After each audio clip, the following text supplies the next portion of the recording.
කොහොමද ඔයාලට? ඉතින් අද මම මගේ මාස 5මාරක විතර මැටර්නිටි ලීව් වලින් පස්සේ වැඩට යන පළවෙනි දවස. ඉතින් ඔන්න උදෙන්ම වැඩට යද්දිම කුණු එකතු කරන ලොරියක් ඇවිල්ලා තියෙන්නේ. ඉතින් මේක ලංකාවේ කුණු ට්‍රැක්ටර් එකට වඩා නම් වෙනස්. ලොරියෙම තියෙන අතක් වගේ එකක් ඒක එළියට ඇවිල්ලා බින් එක උඩට අරගෙන ඒකේ තියෙන කුණු ටික ඇතුළට හලා ගන්න එක තමයි කරන්නේ. අපි දැන් අලුත් ගෙදරක ඉන්න නිසා මේ ගෙදර ඉඳලා මම දැන් වැඩට යන විදිහ කලින් විදිහට වඩා ටිකක් වෙනස්. ඉතින් මං කලින් වැඩට ගියපු විදිහ වෙන වීඩියෝ එකකින් කලින් කරලා තියෙනවා. ඉතින් මම දැන් කරන්නේ ගෙදර ඉඳලා රේල්වේ ස්ටේෂන් එකට ඩ්‍රයිව් කරලා එතන පාකින් එකක් තියෙනවා. ඒ පාකින් එකේ වාහනේ දාලා එතනින් ට්‍රේන් එක අරගෙන තමයි වැඩට යන්නේ. ස්ටේෂන් එකේ තියෙන ස්ක්‍රීන් එකේ පෙන්නනවා ඊළඟට එන ට්‍රේන් එකේ විස්තර. ඉතින් ගොඩක් වෙලාවට ඒ කියලා තියෙන වෙලාවටම ට්‍රේන් එක එනවා. ඉතින් ගොඩක් දවසට මම මේ ස්ටේෂන් එකට වෙලා ට්‍රේන් එක එනකන් ඉද්දි දකින දෙයක් තමයි මේ දිග ට්‍රේන්. ඒවා ඉන්ටර්ස්ටේට් බඩු ගෙනියන ට්‍රේන්. ඒවා ගොඩාක් දිගයි ගොඩ වෙලාවක් මේ ට්‍රේන් එක මෙතනින් යනවා.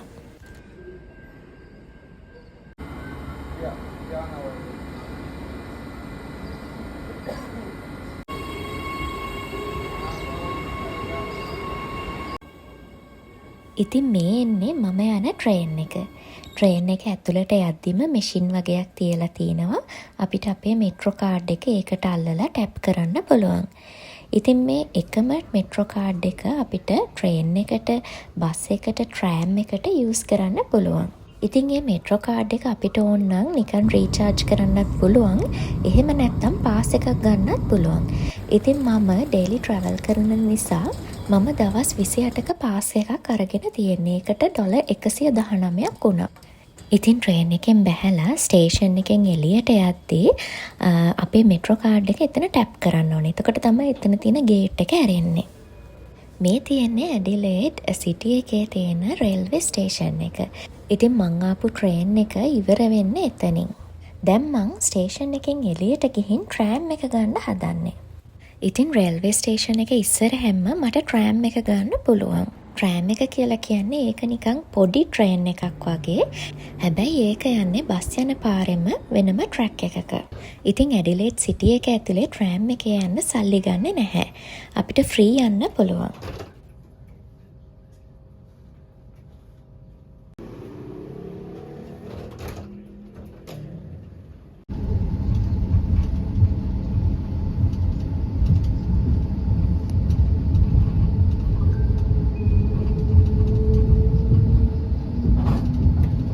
ඉතින් ට්‍රෑම් එක ඇතුළෙත් මේ විදිහට මාක් කරලා තියෙන වෙනම ස්පේස් එකක් තියෙනවා ඩිසේබල් අයට ඒගොල්ලන්ගේ වීල් චෙයා එක තියාගෙන යන්න.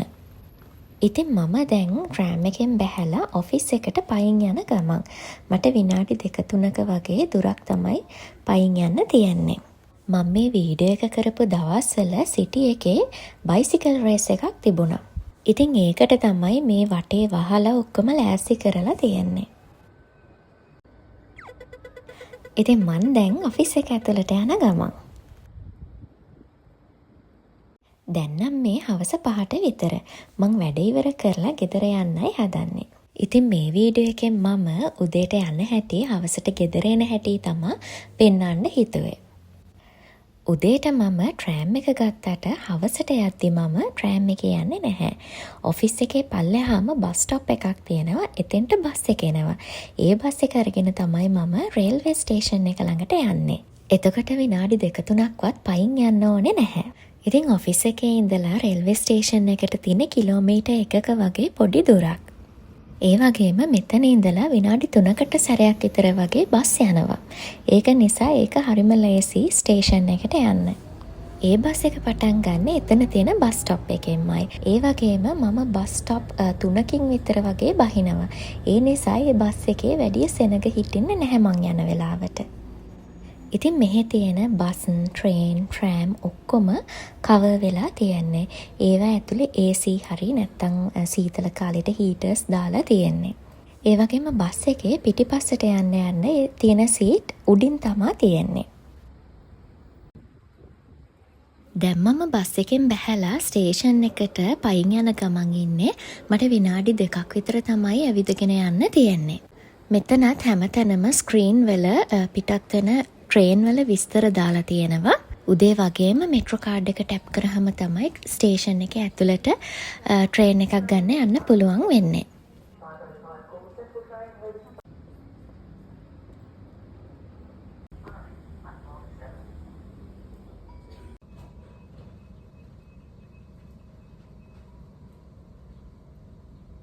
ඉතින් මට ට්‍රේන් එකේ විනාඩි 20ක් වගේ තමයි යන්න තියෙන්නේ. ට්‍රේන් එක ඇතුලේ සාමාන්‍යයෙන් හරිම නිශ්ශබ්දයි. මිනිස්සු කතා කරන සද්ද විතරයි ඇහෙන්නේ. ඒ නිසා ට්‍රේන් එකේ යන එක හරිම රිලැක්සිං. තමන්ගේ පාඩුවේ ඕන වැඩක් කරගෙන යන්න පුළුවන් නිදහසේ.